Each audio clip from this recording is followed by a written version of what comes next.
Behind Scripture, Books of the Bible series. This week, an in-depth look at the second book of Moses, the book of Exodus. Imagine a world superpower. Right. Right. Armed with the ancient equivalent of nuclear weapons. Oh, absolutely, the dominant force on Earth. Right. And then imagine that entire global empire being completely dismantled, brought to its knees by an invisible force, without a single sword ever being drawn. It sounds like fiction, honestly. It really does. Yeah. But I mean, that is the true story of the Exodus. And if you're joining us for this deep dive today, we are taking you on a massive journey. Yeah, we've got a whole stack of theological notes and historical commentaries to get through. Exactly, because this isn't just, a dusty myth about parting water or some archaic Sunday school lesson. No, not at all. When you actually step into the historical and theological reality of this text, it is a masterclass in psychological warfare. It really is the systematic dismantling of an entire civilization's worldview. Yeah, and it serves as the literal blueprint for basically every human concept of freedom that followed. Which is a massive paradigm shift. Yeah. You go from a world where human empires dictate reality to a world where those same empires are revealed to be incredibly fragile. So fragile. And to understand the book of Exodus, we have to look at where it sits historically, right? Yeah, structurally speaking, if you read the book right before it, Genesis, you're reading a book of beginnings. It's all about one family, right? Exactly. It's a book of election. God picking one specific family line, starting with Abraham, then Isaac, then Jacob. But Exodus is entirely different. Completely different. Exodus is fundamentally the book of redemption. Yeah, it's the story of how that single family mutated into a massive nation. A nation that was just crushed under the machinery of an empire. And how they had to be violently, miraculously extracted. And what makes this deep dive so fascinating today is, the perspective it was written from. Right. The authorship is key here. Yeah, this isn't just a historical logbook compiled centuries later by some detached scribe in a library. No, we are looking at a text written by its own main character. Which is wild. Moses is compiling this. It's a first-hand memoir written by the covenant mediator himself. A man who literally stood on top of a burning mountain for 40 days. Yeah, speaking to the creator of the universe. So you get this incredible blend of gritty, boots-on-the-ground historical reality, woven together with this sweeping, almost overwhelming prophetic vision. Moses isn't just writing down what happened, right?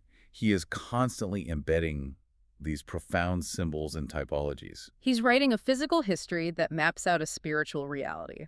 But to grasp the magnitude of the rescue, we really need to set the stage. We need to understand the absolute despair of the captivity. Right, because this wasn't just a vague, long time ago in a desert far away kind of thing. We have incredibly specific historical anchors for this. We do. And placing this on the timeline of human history completely changes how we view the political stakes. So what are we talking about specifically? Well, based on conservative historical scholarship from our sources, we can date the actual Exodus to exactly 1446 BC. Wow, that's specific. How did they arrive at that date? We get that by tracking backward from the book of 1 Kings. Chapter 6, verse 1 states that King Solomon began building the temple in his 4th year. Okay, and we know when that was historically. Yes, historically that was 966 BC. And that same verse explicitly notes that construction began exactly 480 years after Israel came out of Egypt. Oh, so you just do the math. Exactly. Do the math. And you land firmly at 1446 BC. Which gives us the identities of the pharaohs. Precisely. If the Exodus happens in 1446 BC, that means the Pharaoh of the intense oppression, the one who ordered the treasure cities of Pithom and Ramses, is likely Thutmose III. And he was basically a massive warlord, right? One of the most powerful militaristic rulers in Egyptian history, yeah. And the Pharaoh of the Exodus itself, the one who absorbs the plagues. That would be Amenhotep II. Now here is a historical wrinkle from the notes that I find absolutely fascinating. The new king. Yes. The book of Exodus opens with this ominous line. There arose a new king over Egypt who did not know Joseph. Which is strange when you think about it. Right. I mean, Joseph was the Hebrew who deciphered Pharaoh's dreams centuries earlier. He saved the entire Egyptian empire from starving during a famine. He was the second most powerful man in the known world. Exactly. How does a new pharaoh just forget a national hero of that magnitude? It feels like an American president just forgetting who George Washington was. That makes no sense at all. Well, not if you assume a continuous, peaceful Egyptian dynasty. So what happened? When you look closely at the broader biblical text, there's a massive clue. In the book of Isaiah, specifically chapter 52, the prophet refers to an Assyrian oppressing Israel in Egypt. An Assyrian in Egypt? Yeah. This aligns with a major historical disruption known as the Hyksos period. The Hyksos were foreign invaders who conquered Lower Egypt and took the throne. Oh, wow. So this new king isn't a native Egyptian who just forgot his own history. No, he's a foreign conqueror. That geopolitical reality perfectly explains his extreme paranoia then. Think about it from his perspective. You are a foreign warlord occupying the throne. You look over at Goshen. Which is the best land. Right, the most fertile region of the Delta. And you see a localized, rapidly multiplying ethnic group that is not loyal to you. So the text says Pharaoh was terrified they would join Egypt's enemies in a war. He wasn't enslaving them just for the sake of arbitrary cruelty. This was calculated political subjugation. Driven by the absolute terror of losing a recently conquered throne, that completely reframes the conflict. It's a police state. A total police state. But beyond the politics, it's a massive cultural collision, too. When you look at Egypt during this era, it is a culture utterly obsessed with death. Oh, deeply obsessed. I mean, their greatest piece of literature is literally called the Book of the Dead. The pyramids are just glorified tombstones. Oh, they poured their vast wealth and science into embalming. Living in the past tense, it's the ultimate monument to human self-reliance. Egypt deified its own power. The pharaoh was viewed as a literal god on earth. The son of the sun god, Exactly. The societal structure was a pyramid scheme of worship directed at human lusts. Egypt represents the absolute pinnacle of what the Bible calls the world system. You know, it makes me think of an ancient version of the Matrix. That's a great way to put it. Egypt is this giant, all-encompassing system of psychological and physical control. It demands your labor, your worship, your life to sustain its own illusion. And the Israelites are plugged right into it. Mentally and physically. Trapped making bricks in the mud to build monuments to dead men. But their actual destiny is completely opposed to that. Their calling is to be a kingdom of priests serving the living God, the I Am. So they are meant for life, but they are drowning in a culture of death. Which brings us to the physical location of Goshen. Right, the incubator. Exactly. It's the best land, but it serves a specific purpose. They arrived as a family of 70 people, but in Goshen, physically separated from the cultural heart of Egypt. They multiply into a nation of millions. They are being incubated, prepared to be unplugged from that matrix. But to break them out, God needs a deliverer. And the sheer hilarious irony of how God prepares this deliverer is honestly one of my favorite things in all of recorded history. It is brilliant. So Pharaoh is paranoid. He issues this horrific decree. Every newborn male Hebrew baby must be thrown into the Nile River to drown. He's trying to exterminate their future. And then we meet Moses' mother, Jochebed. She essentially obeys the letter of the law, right? Technically, yes. The law said put him in the river, so she puts him in the river. But in a basket. And not just any basket. The specific Hebrew word used for that little papyrus basket coated in pitch is tebah. And that word is incredibly rare. It is only used one other time in the entire Old Testament. It's the exact same word used for Noah's Ark. Wow. It is a vessel of salvation designed to float above the waters of death and judgment.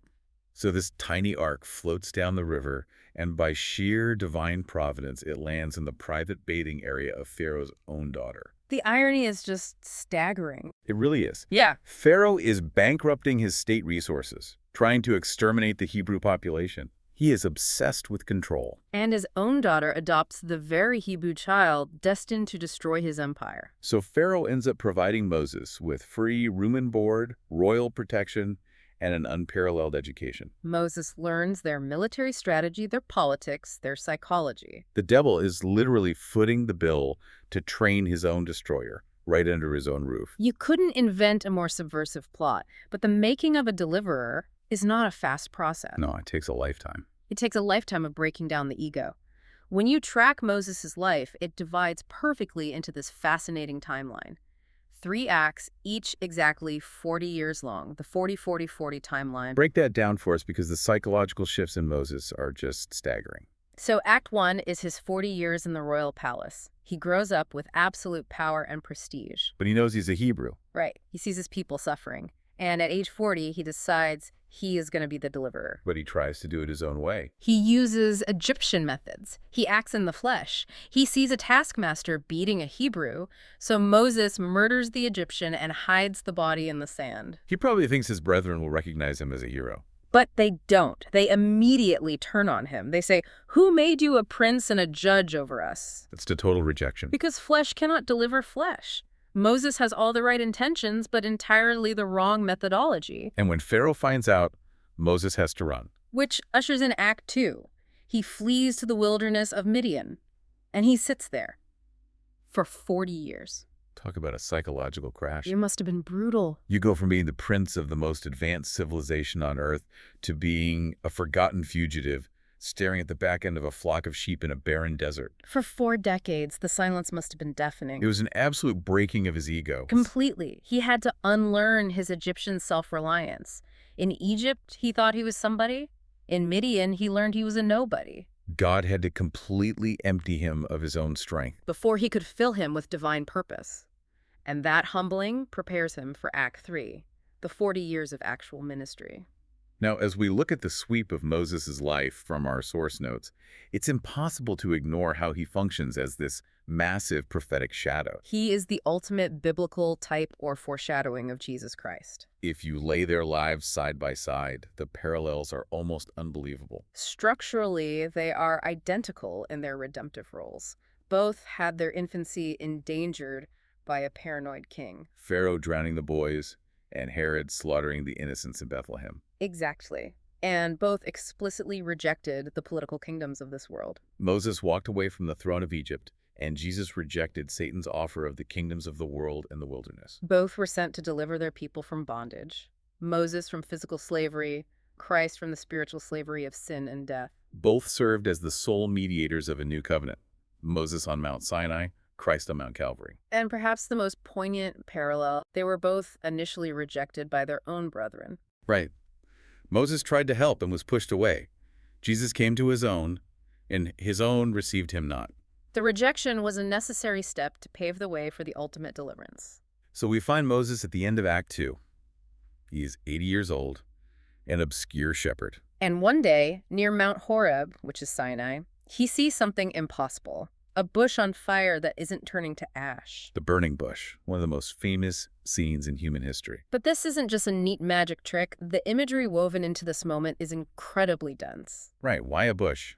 Why not a majestic cedar tree, or just speaking out of the sky? The specific type of bush is the key. It's a desert acacia bush, which is essentially a tangle of thorns. And thorns have a specific meaning. You have to trace the imagery back to Genesis. In Eden, after the rebellion, God curses the ground. Thorns and thistles it shall bring forth. So thorns are the physical manifestation of the curse of sin. Exactly, which echoes perfectly with the crown of thorns violently pressed into Christ's head later on. So this lowly desert bush represents fallen, sin-cursed humanity. And the fire. Fire consistently symbolizes God's consuming, absolute, holy judgment. So think about the physics here. A dry thorn bush in a desert is highly combustible. When the fire of God's holy judgment touches the curse of human sin. The natural result should be instant incineration. The bush should be gone in seconds. But the miracle is that the sin-cursed bush is not consumed by the fire of judgment. Yes, it is the perfect visual model of God's grace. The fire is raging, but it does not destroy the cursed bush. It's a picture of how God intends to dwell among a sinful people without wiping them out. It's beautiful. And out of that fire, God speaks. He calls Moses, gives him the mission, and Moses asks the obvious question. Who I say sent me? And God replies, I am, W-H-U, I am, Y-H-W-H. I want to pause here because that is such a staggering statement of identity. It is the ultimate claim of self-existence. I am. He doesn't define himself by relation to anything else. Exactly. I am not the God of the river or the sun. I simply am. He relies on absolutely nothing else for his existence. The uncaused cause. No beginning, no end, no equal. And we cannot gloss over how this connects to the New Testament. Fast forward centuries later, Jesus is debating the religious scholars in Jerusalem. In John chapter 8. Right. They are arguing about Abraham. And Jesus drops this absolute theological bomb on them. He doesn't say, before Abraham was, I was. No, he says, before Abraham was, I am. He is explicitly claiming the divine identity that spoke out of the burning bush. which is why the religious leaders instantly picked up stones to execute him for blasphemy. They knew exactly what he was claiming. He was claiming to be the voice in the fire. Man, that is powerful. So Moses is standing there absorbing this, and God tells him, "Take your sandals off your feet, for the place on which you are standing is holy ground." The shoes are significant here. Right. Beyond just basic Middle Eastern respect, there is a deep typology regarding shoes. In biblical typology, shoes constantly represent a person's walk, their daily life, or their human service. Like the prodigal son getting shoes put back on his feet to restore his standing. Or Paul talking about having your feet shod with the preparation of the gospel. Shoes are about your earthly works. So taking them off Means that when you step into the absolute presence of God's holiness, all of your human works, your own walk, has to be completely stripped away. You can't bring dirt from your own path into that space. You come entirely reliant on him. So God gives Moses his mission. And he asks him, "What is in your hand?" And Moses has his shepherd's staff. This piece of dead desert wood. God tells him to throw it on the ground. It turns into a serpent. Moses grabs it. It turns back into a rod. It becomes the rod of God. A powerful tool. But here's where I have to push back a little on the story, or at least voice a struggle I've had. Go for it. Moses takes this to Pharaoh's court. He throws the rod down. It becomes a serpent. But then Pharaoh calls in his magicians, and they do the exact same thing. Yeah, they do. If the demonic forces of Egypt have the same magic, how is God's power actually unique? Doesn't this just look like a parlor trick? If I were Pharaoh, I'd say, cool, my guys can do that too. It's a common pushback. The text doesn't shy away from it. These magicians, who Paul later identifies as Jannes and Jambres, are heavily involved in the dark arts. And they replicate the first three signs, right? Yes, they turn rods to serpents, water to blood, and summon frogs. But there is a massive distinction you have to recognize about the nature of evil. Which is? Satan is fundamentally a counterfeiter. He has no original material. He cannot create life out of nothing. He can only imitate or pervert what God has already done. So his goal isn't to overpower God, it's just to cause confusion. Exactly. He wants to harden Pharaoh's heart by making God's power seem ordinary. We can do that too, so your God isn't special. Right. But look at what happens in that first encounter. Yes, the magicians produce serpents, but Aaron's serpent turns and violently swallows up all of their serpents. Oh, man. It is a definitive demonstration of ultimate supremacy. The counterfeit is completely consumed by the genuine power of heaven. The magicians are left standing there without their staffs. That sets the stage perfectly for the absolute devastation that follows. Because God doesn't just ask nicely anymore. When Pharaoh refuses, God declares absolute war. And this brings us to the plagues. Now, growing up, I always thought of the 10 plagues as just random ecological disasters, like God throwing weather phenomena at Egypt to annoy them into submission. A lot of people think that, but when you study the historical context, these are precision tactical strikes. It is not an ecological war. It is a theological war. Egypt worshipped a vast pantheon of nature deities, hundreds of gods. And with these 10 plagues, God systematically humiliates every single major deity. Let's walk through some of them. The first plague, turning the Nile River to blood. To us, that's just gross. But to an Egyptian, the Nile was the lifeblood of their civilization. They literally worshipped the river as the god Happy. So by turning it to blood where the fish die. God is demonstrating he holds the power of life and death over their greatest source of life. He killed their god. And the frogs. I used to think the plague of frogs was almost comical. But the Egyptians worshipped Hecate, the goddess of fertility and resurrection, depicted with the head of a frog. You couldn't even kill them, right? No, they were sacred. So God says, you want frogs? I will give you frogs. They swarm everywhere. And then God lets them all die. The land literally stank with the rotting corpses of their fertility goddess. He turned their object of worship into an absolute curse. It just escalates from there. The plague of darkness. Not just an eclipse, but a darkness that could be felt. The supernatural terror paralyzing the nation for 3 days. And that targets Re, the supreme sun god. By plunging the empire into total darkness while Israel had light, God is asserting dominance over the sun itself. And finally, the 10th plague, the death of the firstborn. This targets Pharaoh himself. Because he was considered the divine incarnate son of Re, right? Exactly. His firstborn was the heir to that divine lineage. By striking down the firstborn, God proves Pharaoh has absolutely no power over life or death. The entire religious structure is leveled. I want to pause and think about the psychological impact on the Israelites. You're a Hebrew slave. You've spent your life terrified of these gods. And suddenly you get a front row seat to watch your invisible god crush the gods of your oppressors. It would completely shatter the mental chains Egypt had wrapped around them. It proves the Matrix was entirely impotent. Absolutely. But as we watch this play out, we have to confront a major philosophical tension: the hardening of Pharaoh's heart. It's a tough one. I know listeners struggle with it. The text says Pharaoh hardened his own heart, but it also explicitly says that God hardened Pharaoh's heart. It does. If God forces a man to be stubborn and then punishes him for it, isn't that divine entrapment? Does Pharaoh have free will? It is the ultimate paradox of divine sovereignty and human responsibility. But look at the sequence. God does not take a pure, innocent man and inject evil into him. Pharaoh is already a brutal tyrant. Right. During the early plagues, the text says Pharaoh hardened his own heart. Out of his own pride, he freely chose to resist God. Okay, so he makes the initial choice. Yes. But then a shift happens. As the plagues progress, we read that God hardened his heart. This is judicial hardening. What does that mean? When someone continually, violently resists God, there comes a point where God says, "Thy will be done."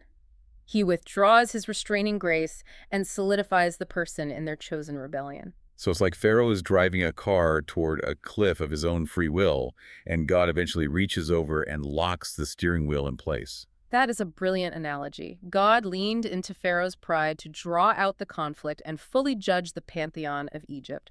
God bent Pharaoh's evil to serve a redemptive purpose. And woven through this conflict is this numerical symbol from the notes, the number 2. Yes, in biblical numerology, the number 2 implies division, witness, or opposition. And we see all 3 here. We see the opposition, God versus Pharaoh. We see the 2 witnesses, Moses and Aaron. And the division. Starting with the plague of flies, God draws a hard border.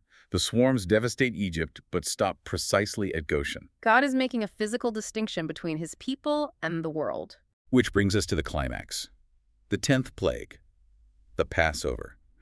This introduces the most critical concept in the Bible: redemption by blood. The events of the 14th of Nisan change history forever. The destroyer is coming, and every firstborn is under a sentence of death. And that sentence applied to Hebrew and Egyptian alike, right? That is the most misunderstood part. People assume Israelites were saved because they were the good guys. They weren't. Nationality or good behavior didn't exempt you. Deliverance was based entirely on the blood of a lamb. A male, 1-year-old, absolutely spotless lamb, killed at twilight, its blood caught in a basin. And here's a visual detail that blew my mind. God gives them highly specific instructions on how to apply this blood. Using hyssop, a symbol of humiliation. Right. They dip it in the basin on the ground, strike the lintel at the top, and then strike the 2 vertical side posts. Think about the geometry of that movement. From the ground up to the top and then across from left to right, you are literally tracing the shape of a bloody cross over the door. Hundreds of years before crucifixion was even invented. It is an undeniable prophetic shadow of Calvary. The gospel hidden in plain sight. When the Lord passes through, he explicitly says, "When I see the blood, I will pass over you." He doesn't say, "When I see your good works." He is only looking at the door. He is looking to see if the penalty of death has already been paid by a substitute. That's why Paul writes, "Christ, our Passover lamb, has been sacrificed." And the details of the meal itself are loaded too. The lamb must be roasted in fire, representing judgment, and absolutely no bones can be broken. Which is a hyper-specific prophecy fulfilled by Jesus on the cross.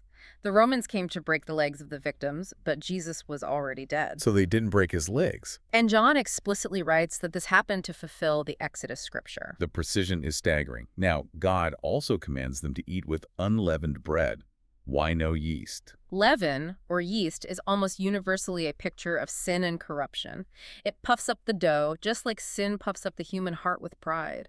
So eating unleavened bread symbolizes a rapid separation from the sin of Egypt. Do not bring the corruption of your old life into your new freedom. And they have to eat it dressed for travel, sandals on, staff in hand. Because when the midnight cry goes up, Pharaoh finally breaks. The Israelites leave as a triumphant army, plundering the wealth of the Egyptians. But the escape isn't a straight shot. Almost immediately, God leads them to the edge of the Red Sea. They're boxed in. An impassable sea in front, mountains on the sides, and Pharaoh's elite armored chariots charging up behind them. The sheer visceral terror. Millions of unarmed civilians. The people absolutely panic. They start screaming at Moses. The psychology of slavery instantly snaps back. And Moses utters this incredible line, "Fear not, stand firm and see the salvation of the Lord. The Lord will fight for you, and you have only to be silent." It's breathtaking leadership. God parts the waters, they walk through on dry ground. And when the Egyptian army pursues, the waters crash back down, and the greatest military force on earth is destroyed in minutes. The world system is buried in the water. The Apostle Paul refers to this as a definitive type of baptism, right? Yes, in 1 Corinthians 10, baptism is a symbol of death, burial, and resurrection. The Israelites step down into this watery grave, the old life, the slavery. It's buried. And when they come up on the opposite shore, they are resurrected as a newborn nation. Dead to Egypt and alive to God. And as they march out, they are carrying something amazing with them: the bones of Joseph, Joseph made them swear an oath hundreds of years earlier to carry his bones out. which symbolizes a profound connection to the promise of resurrection, carrying the dead out of slavery into new life. And they travel exactly 3 days into the wilderness, the biblical interval between death and resurrection. But the honeymoon is over incredibly fast. They get into the wilderness, and the grumbling starts. Salvation from Egypt was secured overnight. Getting Egypt out of their hearts, that takes 40 years. They get thirsty, they get hungry, they start romanticizing their slavery. Oh, we remember the free fish and cucumbers. It reveals the deep-seated nature of human unbelief. But God responds with unmerited grace. He rains down bread from heaven, manna. Which literally translates to, what is it? They don't even have a vocabulary for the miracle. And Jesus connects this directly to himself in John 6. He says, "I am the true bread of life that comes down from heaven." The manna was physical sustenance, but a shadow of Christ as spiritual sustenance. But they still need water. And this leads to the striking of the rock at Rephidim. God tells Moses to take the rod of judgment, stand before a massive rock at Horeb, and strike the rock. And water pours out to sustain the nation. Yeah. Now, Paul decodes this for us, right? Yes, he says that rock was Christ. Christ takes the violent strike of God's judgment on the cross, and the water of life, the Holy Spirit, is poured out. A flawless theological model. Struck once, the water flows. But 40 years later, Moses completely breaks this model. In the book of Numbers, the people are complaining again. God tells Moses to just speak to the rock this time. But Moses is furious. He yells at the rebels and violently strikes the rock twice with his rod. The water still flows because God is gracious. But God tells Moses he is banned from entering the promised land. Which seems so harsh for just losing his temper. But it wasn't just his temper, it was theological vandalism. Wow. He ruined the prophetic model. Christ is only smitten, only crucified, once. After the cross, we just speak to him in prayer. By striking it a second time, Moses made it look like God's anger required a second beating. He misrepresented God's grace. The way of leadership is immense. It really is. And the struggles in the wilderness aren't just internal. They face actual military attack from Amalek. Amalek represents the flesh, or the old, sinful human nature. I have an analogy for this. Think about a dead body. You don't fight while you're dead.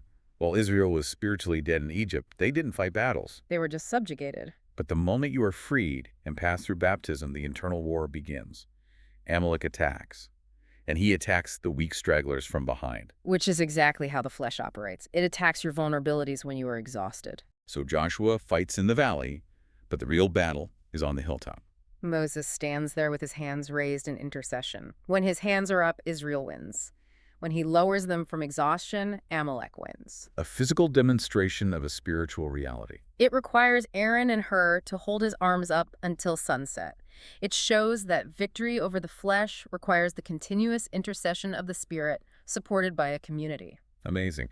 So they finally arrive back at Mount Sinai, the exact location of the burning bush. The relationship dynamics shift here from a rescue mission to a marriage covenant. The sensory experience is terrifying. Smoke, fire, earthquakes, trumpets, and God audibly speaks the Ten Commandments. Now, we have to clarify a major theological point. A lot of people assume the law was given so they could earn their salvation. Be a good person, keep the rules, get into heaven.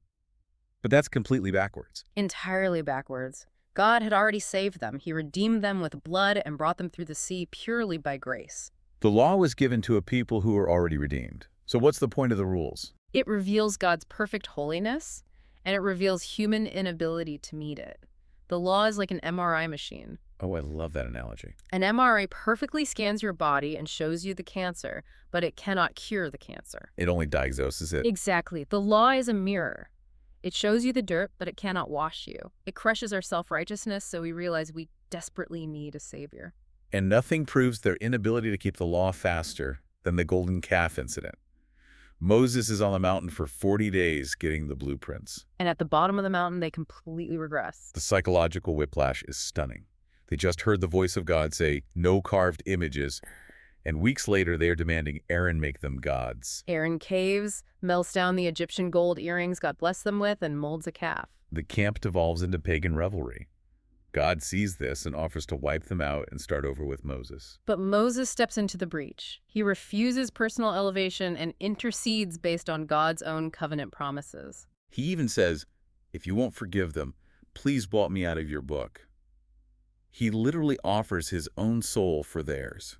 Serving as the ultimate shadow of Christ, offering himself as the substitute. So Moses descends, sees the calf, and violently throws the 2 stone tablets to the ground, shattering them. A physical, legal symbol demonstrating that the covenant was entirely broken before it was even delivered. Judgment is executed, and Moses has to go back up for another 40 days to receive a renewed covenant. And when he comes down the second time, his face is literally glowing with the reflected glory of God. Emitting light. He has to wear a veil because the people are terrified. It's an incredible picture. So we have a dilemma. The law condemns the people. God is infinitely holy. How can God live right in the middle of their camp without incinerating them? That dilemma forces the creation of the Tabernacle, a meticulously designed blueprint for how sinful man can approach a holy God without dying. Every peg, curtain, and piece of furniture is a shadow of Christ. Let's walk through it. From the outside, this tent is entirely unimpressive, right? Covered in badger or porpoise skins. A direct prophetic connection to Isaiah 53. He had no form or majesty that we should look at him. To the outside world, there is nothing outwardly attractive about Christ. The glory is hidden inside. And the structural boards are made of acacia wood overlaid with pure gold. Wood and gold bound together, a perfect architectural representation of the hypostatic union. Fully human, fully divine.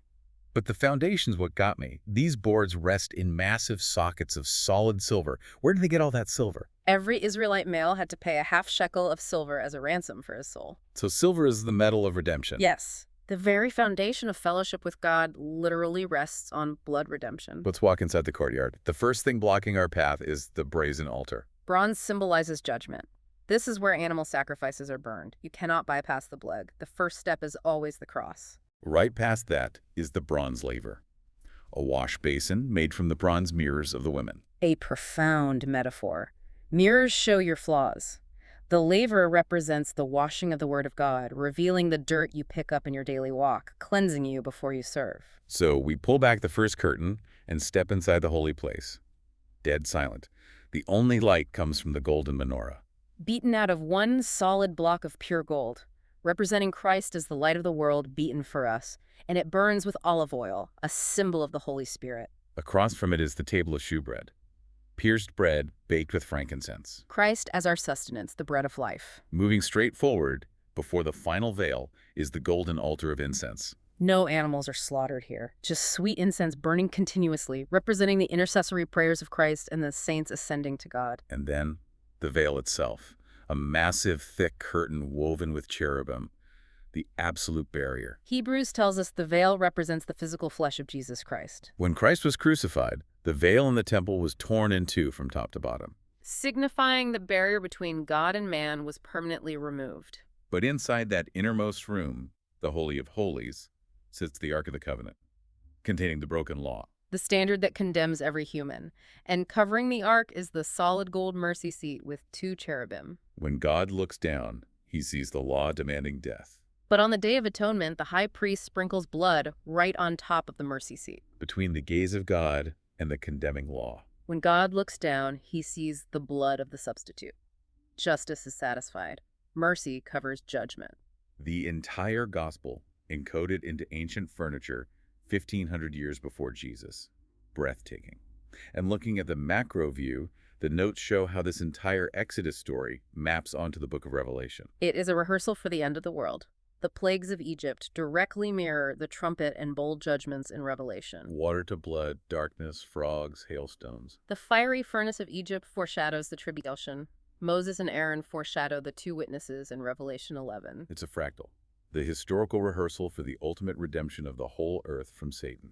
Exactly. To summarize this massive deep dive, Exodus is far more than historical politics. Yeah. Every detail, the bush, the blood, the sea, the tabernacle, points directly to the ultimate redemption in Jesus Christ. And I want to leave everyone with a final thought from the Passover meal. During the Last Supper, a traditional Seder, there are 4 specific cups of wine poured. Okay, 4 cups. Jesus took the 3rd cup, the cup of redemption, and said, "This is the new covenant in my blood." But then he stopped. He explicitly stated he would not drink the fruit of the vine again until the kingdom comes. He left the meal unfinished. He didn't drink the 4th cup. He did not drink the 4th cup, the cup of praise, of total restoration. He placed a grammatical comma in the middle of God's redemptive sentence. Oh. That comma has paused time for 2,000 years. The universe is just waiting for the moment. Yeah. He finally returns and drinks that 4th cup, restoring all things. What a profound thought. As you go about your day, we encourage you to ponder this. What Egypt in your own life do you desperately need to leave behind? Remember, your freedom has already been purchased. You just have to step out and walk through the waters into new life. Thanks for joining us on this deep dive.